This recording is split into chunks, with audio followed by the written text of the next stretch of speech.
Well, welcome back everybody. So we have a new gadget into the A1 offices today and I'm super excited about it. I've got the Garmin 1000. I've been a big Garmin user for years. Started, almost as soon as the first Garmin was out. My latest Garmin was the 520, so I want to have a look inside this 1000 and see how it stacks up against that 520. So you open the box and the first thing you're struck by, it's just the sheer size of the Garmin 1000. Like, as context, here's it beside my card. It's almost time and a quarter the length of a Visa card. So it's quite a big machine off the bat is what I'm thinking straight away. So we pull it out of the box and it is a big unit, but it's pretty sleek and it's given away quite a bit of space to the screen, which is nice. It's fully touchscreen. So I'm going to turn this on. It seems to be on in the box for some reason. So let's get this on. So starting up, typical Garmin, takes a little bit to buffer as it finds satellites and things like that. So, and then the usual screen that we're kind of accustomed to, where we're looking at history, courses, workouts, segment, and ride. And then we can select ride, race, or indoor or train. So it's pretty standard, pretty similar to the 520, all the same sort of data screens.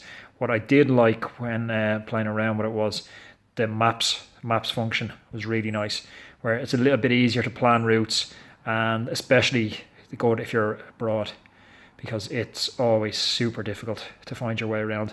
And it does integrate with some of the Garmin apps, which is cool for it. There's not actually a lot of app developers on the market building stuff for this at the moment. We're actually looking at building a Pocket Coach integration for it, but there is some cool apps out there, so you can download them through Garmin Connect. So really what I want to do is see what else came in the box, and then I'm going to take this thing out for a test drive, because there's no point in looking at it inside in the office. Okay, so in the rest of the box, this isn't the Garmin Performance Bundle. If it's a Performance Bundle, you get heart rate straps and cadence sensors with it as well. So here we just have the typical old Garmin mount, the half-thorn Garmin mount. That's the one, the elasticated one. And then we have the out front mount as well.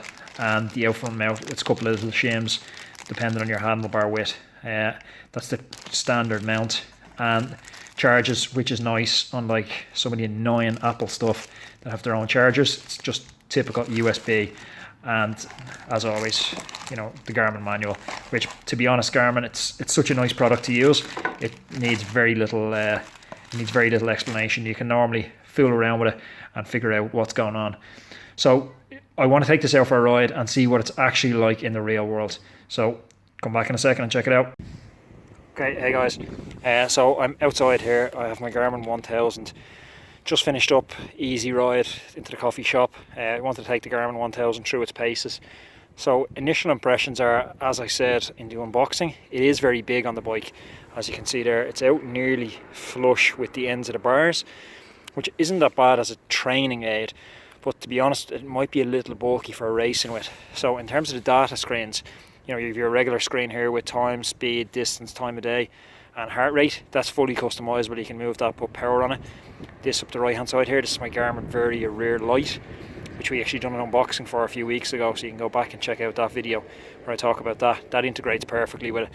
And then as you flick through, you have the different data screens. You have your maps, which, to be honest, is the main reason I got this 1000 for away at training camps. It's always very handy. The maps they're as good as it's been on any of the Garmins. I had a Garmin 800, a Garmin 820, and the 1000 is the best it's been. The bigger display makes it just a little bit easier to see where you're going.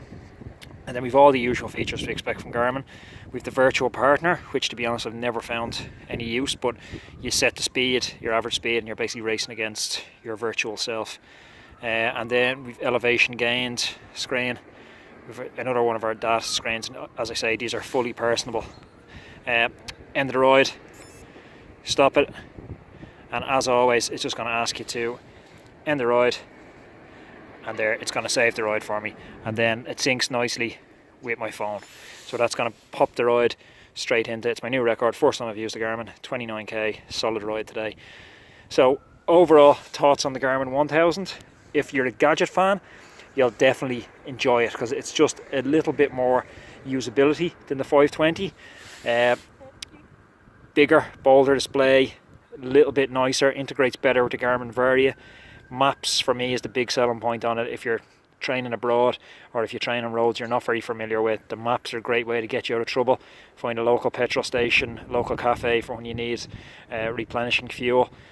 For me, as a racing aid, when you're mainly looking for heart rate, power, distance, speed, it's not as useful. It's a little bit heavier, and it feels a little bit like you're riding with an iPhone on the front of your bike. So overall, if you can afford to have the 520 and this, I'd go for it. If you're a racer and you can only pick one, I'd go with the 520. If you're a sportif guy and you have to pick one, I'd go with the 1000. So there you have it, lads, the Garmin 1000.